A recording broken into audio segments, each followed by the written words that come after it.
Chapter 659. If my memory serves, those fellows belong to the Star of Nagran, the ones I saw earlier today.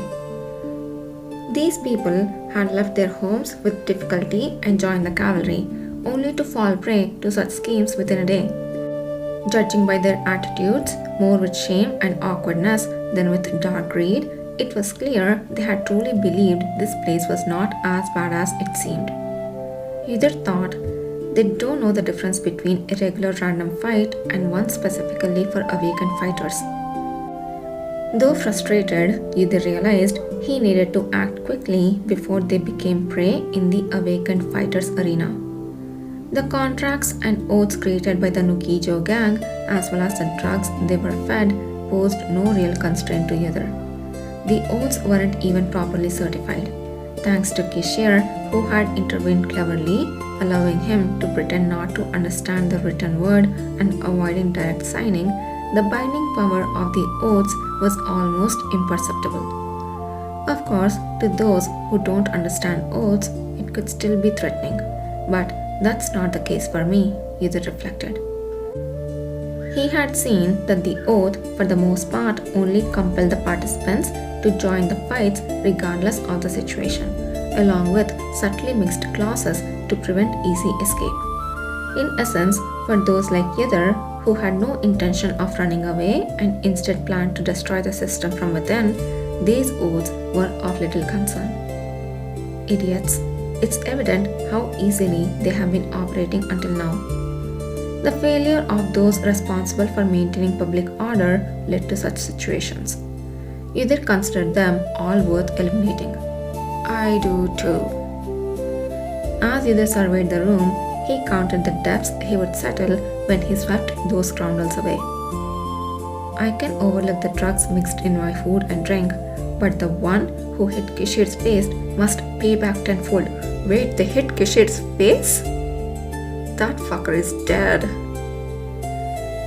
If there are any awakeners detained here who came from cavalry recruitment, I will extract a further price for each.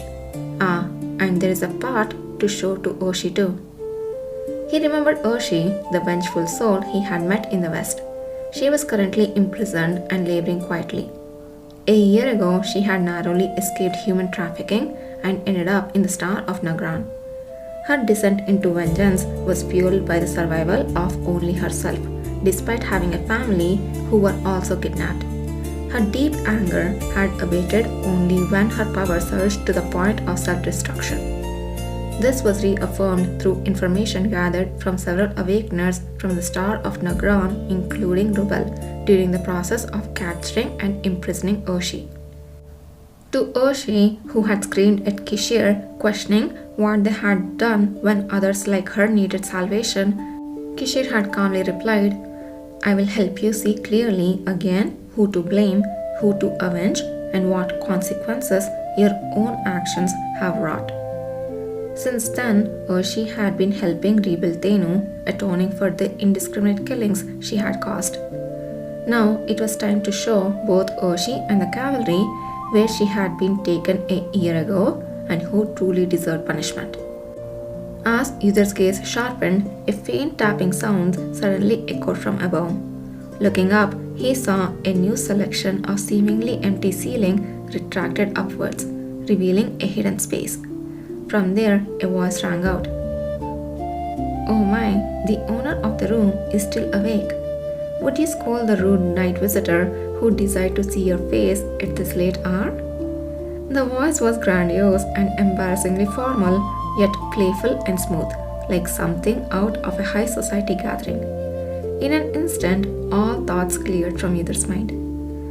Either looked up at the dark void in silence as if waiting for a response, then finally spoke. Come down then. Since I have your permission, I shall descend. Moments later, Kishir leaned down from the gap. The tall, imposing man landed silently beside Either, making the room seem suddenly smaller. Kishir greeted him with a mischievous smile. I waited for when you might come, then decided to come myself.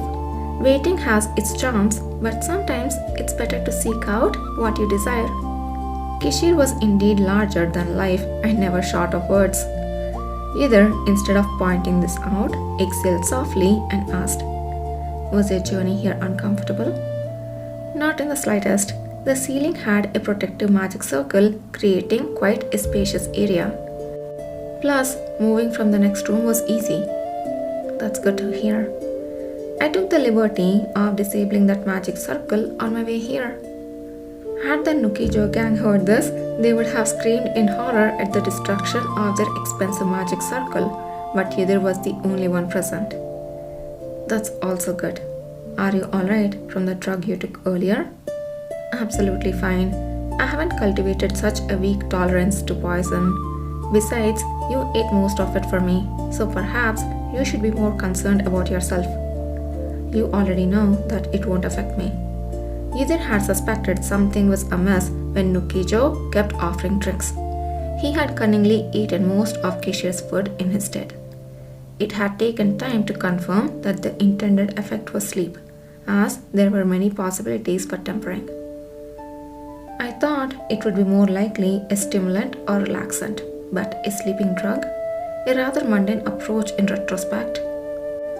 For either, food was usually consumed without much thoughts to the quantity. This was one of the rare occasions he had eaten so much deliberately. He remembered Nukijo's barely concealed frustration at the sight of him devouring the food and drinks, seemingly regretting the cost. It seems I ate more eagerly just to spite that fool's dumbfounded face. Although he had eaten more than usual, the excess would soon be digested as he began to move and exert himself. But before I came here, I noticed something unusual about this place. Apart from the protective magic, have you checked it out? No, what is it? Yidhir had briefly surveyed his surroundings upon waking up, but had no idea what Kishir was referring to. As Yidhir shook his head, the corners of Kishir's lips twitched upwards. It seems like powers don't manifest properly here, as if there is something suppressing abilities. Suppressing abilities? Yidhir immediately tried to conjure fire into the air, but it's true. Just like when Yidhir had suffered a grave injury in the Great Serene Forest and his abilities hadn't recovered, his powers didn't manifest properly. The flames he tried to summon flickered weakly before extinguishing. Witnessing this, Yidhir's eyebrows twitched in contemplation. This is those people. They didn't just lock us up here without any thought. Do you have any idea why? Yes, I suspect it has something to do with the abilities of someone else trapped here. That seemed the most likely reason. Interesting. We should try to find the cause. Yidhir and Kishir then leaped towards the still open hole in the ceiling. This was easily achievable without relying heavily on the power of wind. It's quite spacious indeed. As I said, it's big enough to walk around. As Kishir mentioned, a sizable space existed above the ceiling. It was pitch dark and bottomless, making it difficult to discern direction, but this was hardly an issue for the two of them. Fortunately, their ability to perceive structures in the darkness remained unhindered in the situation. Yidhir easily navigated through the darkness, advancing forward. From what he had briefly observed during his capture, the rooms in this place were mostly lined up in a single row, closely packed together. Listening to any signs of human presence, it wasn't long before they heard sobbing sounds. The sounds were muffled and anguished, like a beast in rage yet restrained with a gag. The initial intent to search for the source of their suppressed powers paused momentarily upon hearing this. Yidhir turned his gaze in the direction of the weeping. Is it over there? Taking the lead, Yidhir moved towards the source of the sound, with Kishir following.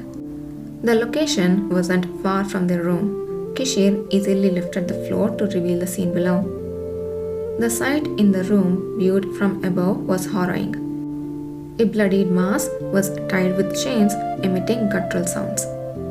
It took a considerable amount of time to discern that the grotesque mask before them was indeed a person, and to identify where the face was. This was not only due to the severely disfigured state of the figure, but also because its appearance was quite different from that of an ordinary human.